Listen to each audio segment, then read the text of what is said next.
Close your eyes for a second. I want you to picture Canada. The land of maple syrup, endless winters, and people so polite they probably apologize to the furniture when they stub their toe. For us Americans, it's always been the nice apartment above our chaotic meth lab. A frozen utopia with free healthcare, where the biggest danger is, I don't know, an overly aggressive moose? But you might want to open your eyes now, because that nice neighbour, they are currently on fire. Here is the reality check. Canada is currently a place where a starter home costs $1 million, and your Uber driver is probably a qualified neurosurgeon who can't afford his rent. It sounds like a joke, right? But it's not. The American dream moved north, looked at the grocery prices, panicked, and immediately booked a one-way flight to Texas. For the first time in history, we are seeing people flee from a G7 country, not to it. The economy isn't just struggling, it's basically 3 real estate agents standing on each other's shoulders inside a trench coat, pretending to be a country. So how did the world's nicest country end up in an economic horror movie? And more importantly, why is the exact same trap being set for us right now? Put down the maple syrup. We need to talk about the polite apocalypse. This is the Finance Podcast channel. I'm Dr. Arthur Sterling, and as a 20-year veteran economist, I provide the innovative takes you need on global economy and monetary policy. Click subscribe now to unlock a new level of financial understanding. We all have this specific image of Canada, right? It's the golden retriever of nations, friendly, safe, and produces an unlimited supply of Ryans. Ryan Reynolds, Ryan Gosling. Seriously, do they clone them up there? On the surface, it looks like a utopia. You see the shiny skyline of Toronto, the mountains of Vancouver, and you think, wow, that is the first world done right. But if you actually walk through those cities today, it's jarring. You see tent cities, not just a few tents in a park, entire communities. And the people living in them? They aren't who you'd expect. I was reading a report recently that just blew my mind. There are food banks, places meant for the absolute most desperate, that are literally turning people away because they ran out of food. In a G7 country.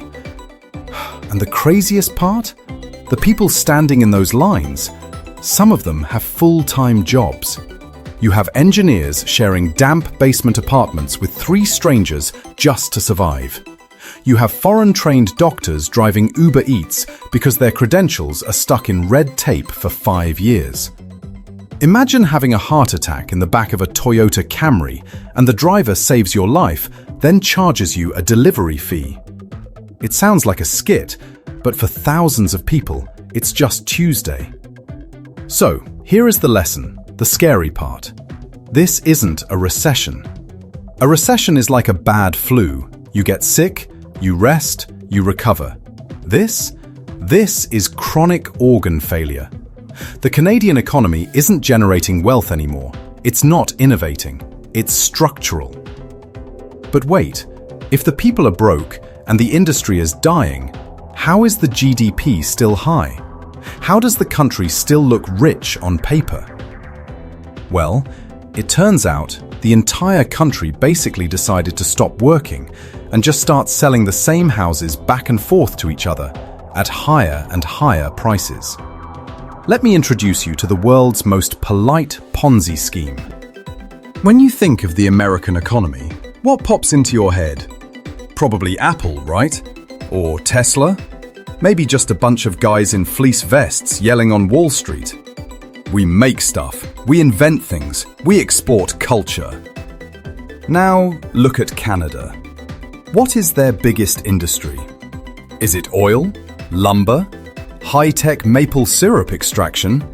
No, it's housing. Real estate in Canada isn't just a sector of the economy, it is the economy. Investment in housing as a percentage of GDP is nearly double what it is in the US. Basically, the entire national business model has become, I buy a condo for $500,000, sell it to you for $800,000, you sell it to Steve for $1.5 million, and we all pretend we're financial geniuses. It's a game of musical chairs, but the chairs cost $1 million and they're made of drywall. But here is the dirty little secret the postcards don't tell you. It has a cute name. Snow washing. Sounds nice, right? Like a polar bear taking a bath. It's not. It's money laundering. For years, Canada had some of the weakest transparency laws in the G7. You could literally show up with bags of cash, dirty money from cartels, oligarchs, tax evaders, and dump it into a Vancouver penthouse. No questions asked. And this is the tragedy. This is the lesson right here. Money is supposed to be fuel. In a healthy economy, if you have $1 million, you invest in a startup, you build a factory, you hire people. That creates real value. But in Canada? Why risk starting a business when you can just buy a rotting bungalow in Toronto and watch it earn more money in a year than a doctor does? So, all that capital? It doesn't go to innovation. It gets trapped in concrete. It creates a zombie economy. It looks alive because the numbers are big, but it's dead inside. But here is the question that should be keeping you up at night. If wages are low and these houses cost millions, how are regular, everyday Canadians actually buying them? Well, they sign a contract. But unlike in America, where a deal is a deal, in Canada, the bank is allowed to change the rules of the game halfway through. And that is where the real nightmare begins. Here in the US, we treat a mortgage like a marriage. You sign the papers, you lock in that interest rate for 30 years, and you basically say, "Till death do us part." If inflation goes crazy next year, not my problem, I'm locked in at 3%, I'm untouchable. But in Canada, the banks play a very different game. They don't give you a 30-year guarantee, they give you a term, usually just 5 years. It's like dating your house. The bank says, "Hey, let's see how things go, and in 5 years, we'll talk." Well, that talk is about to turn into a screaming match. Think back to 2020. The pandemic hits. Interest rates drop to basically zero. Free money! Everyone in Canada rushed out to buy million-dollar shacks because the monthly payments were dirt cheap. They felt rich. They bought Teslas. They ordered extra guac at Chipotle. But remember, the 5-year clock was ticking. Tick-tock. Fast forward to 2025 and 2026. That clock is hitting zero. Those millions of families are getting a letter in the mail from the bank. And it's not a Christmas card, it's a renewal notice. And because interest rates have skyrocketed to fight inflation, their payments aren't going up by a little bit. We are talking about a massacre. Imagine a young couple in Toronto. They were scraping by paying $3,000 a month. Suddenly the bank says, "Congratulations on surviving the last 5 years. Your new payment is $5,500. $2,500 more every single month. That is not skip a latte money. That is sell your kidney money. That is we don't eat this week money." This is what economists call the mortgage cliff. And Canada is driving a bus full of people straight off the edge of it. The scary lesson here? You don't actually own your home in this system.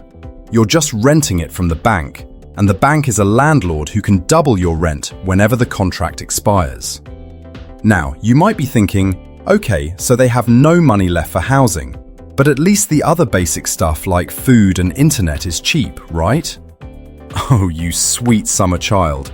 If you think the banks are greedy, wait until you meet the grocery mafia. Quick question for you, my friends. When you want to buy a new iPhone plan, what do? You shop around, right? You check Verizon, T-Mobile, AT&T, maybe even Mint Mobile if you want Ryan Reynolds to yell at you about savings. You have options. It's annoying, but it's competitive. In Canada, it's not shopping. It's a hostage negotiation. Canadians pay some of the highest cell phone rates on planet Earth. I'm not joking. While you're paying $40 for unlimited everything, a Canadian is paying $80 or $90 for a data cap from 2012. Why? Because of the big three: Rogers, Bell, and Telus. They aren't competitors. They're basically three raccoons in a trench coat pretending to be a free market. They own the towers, they own the media, and they own the politicians. And it's not just phones, it's food. In the US, you have Walmart, Target, Costco, Trader Joe's, Kroger, Amazon. It's a gladiator match for your dollar. In Canada, you have the grocery mafia. There is literally a guy named Galen Weston. He owns Loblaws, the biggest chain. And he is basically a cartoon villain at this point. Get this. A few years ago, these companies got caught doing something illegal. Did they rig the price of caviar or champagne? No! They rigged the price of bread. For 14 years. They sat in a room and agreed to artificially inflate the price of a loaf of bread to steal pennies from grandmas. This is the oligopoly problem. It's a fancy economic word for legalized robbery. When you have no competition, you don't need to innovate. You don't need to lower prices. You just sit there and bleed the consumer dry. So, think about the average Canadian we've been talking about. Half their paycheck goes to the bank for that overpriced mortgage. The other half gets sucked up by the phone mafia and the bread cartel. There is nothing left. No savings, no disposable income. Now, if you were running a country and your people were broke and housing was full and services were crumbling, you'd probably think, maybe we should slow down and fix things, right? Nope. The Canadian government looked at this dumpster fire and said, you know what this fire needs? Gasoline. Wait, are you guys still listening? Or did you faint from the price of that Canadian bread? Serious check. If you are enjoying this deep dive, drop the number 1 in the comments so I know I'm not talking to myself. And hey, if you absolutely hate this video, go ahead and smash that like button just to really confuse the YouTube algorithm. Okay. Back to the disaster. Let me introduce you to the population trap.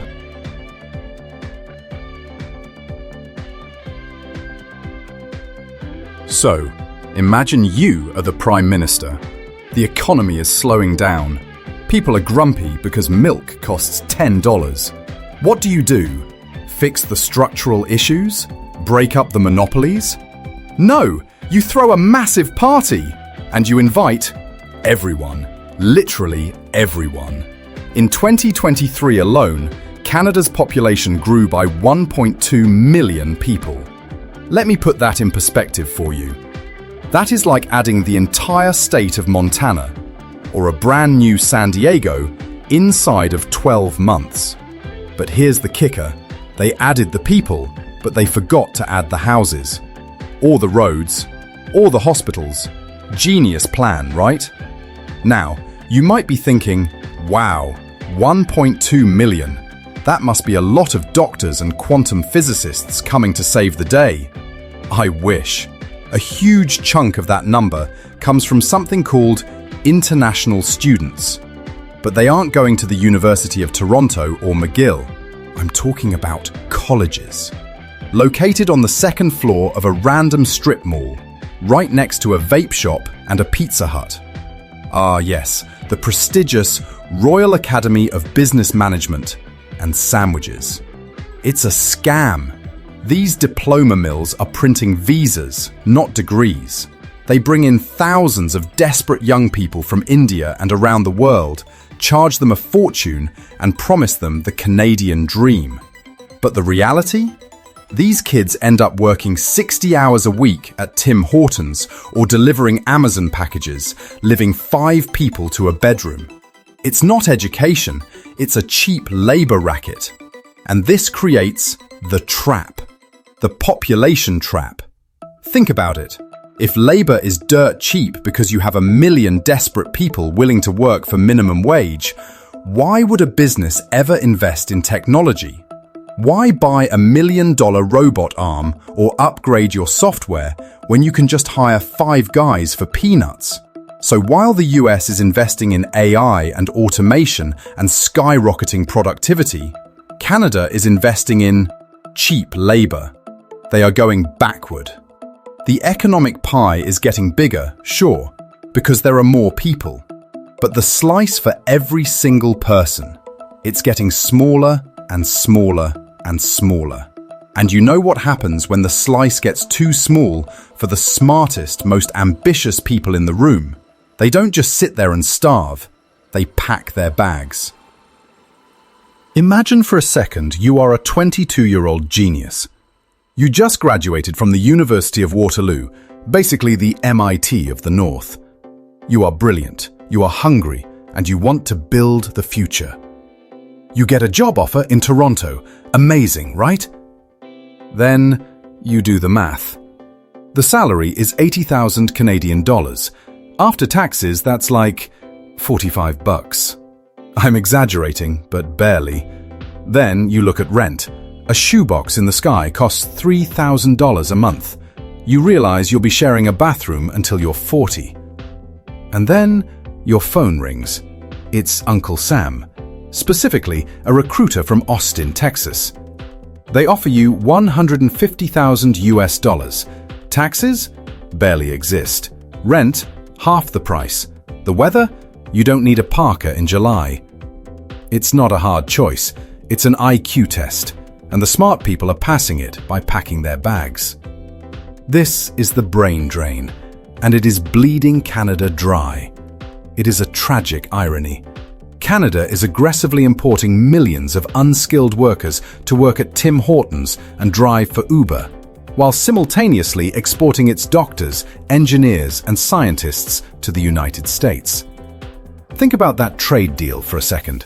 We give them fast food workers, they give us neurosurgeons. As an American, I say, thanks, Canada. But for them, it's a national suicide note. You can't build a modern economy when your best and brightest are running for the exit door because they can't afford to live in their own hometowns. But you know what the biggest tragedy is? Even the ones who want to stay, the ones who love Canada and are willing to take the pay cut, eventually get pushed out by one final breaking point. The one thing Canada is most famous for. The free healthcare system that might actually kill you. Okay, let's address the elephant in the room. The Holy Grail. The thing every American liberal dreams about and every conservative fears. Universal, free healthcare. We've all made the joke, right? If Breaking Bad was set in Canada, it would be a very short, very boring show. Walter White gets cancer, goes to the hospital, gets treated for $0, and goes back to teaching high school chemistry. No meth lab required. The end. But hold on. There is a very, very big difference between free and available. Air is free, but if you're stuck underwater, the price doesn't really matter, does it? Right now, the average wait time to see a specialist in Canada is 27 weeks. 27 weeks! That is more than half a year. You could literally meet someone on Tinder, fall in love, get pregnant, and be in your 3rd trimester before you finally get that appointment for your bad knee. And the emergency rooms? It's a war zone.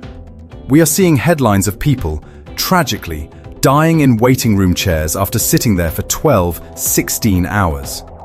Not because the doctors don't care, they are working themselves to death, but because they are drowning. Remember those 1.2 million new people we talked about earlier? Well, guess what? They get sick too. They have accidents too. But Canada didn't build 1.2 million people's worth of new hospitals. They just shoved everyone into the same old, crumbling waiting room and hoped for the best. So here is the harsh lesson. A free system only works if you have the capacity to support it. Otherwise, it's just a lottery with people's lives. So, let's recap. The houses are unaffordable, the pay is low, the smartest people are leaving, and if you get sick, you're stuck in a 6-month queue. It sounds like a distant tragedy, right? Something happening over there. But if you look closely at the American economy right now, at our housing prices, at our corporate monopolies, doesn't some of this start to look a little bit familiar? Let's bring it all home.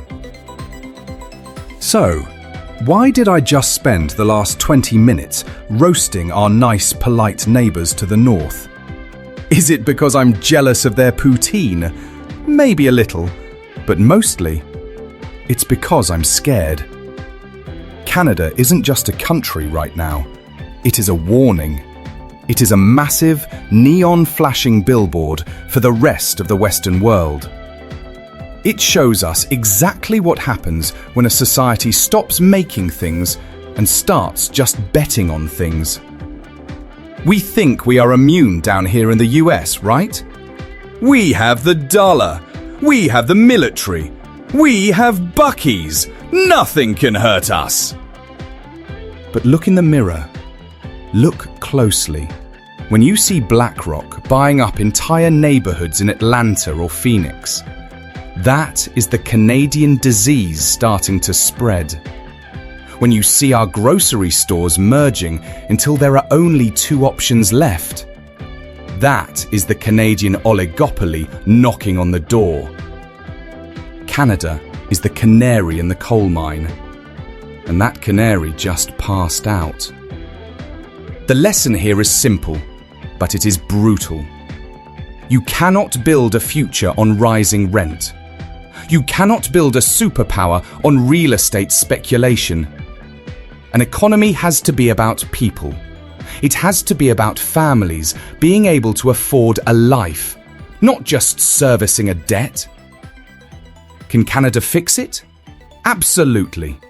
They have the resources, they have the talent, and honestly, they are tough. You have to be tough to survive a winter in Winnipeg. They can turn this ship around, but they need to stop being so polite about the people robbing their future. As for us, let's watch, let's learn, and let's make sure that the American dream doesn't turn into the Canadian trap. Now, if you'll excuse me, I'm going to go hug my fixed-rate mortgage. I love you, 30-year term. I love you so much.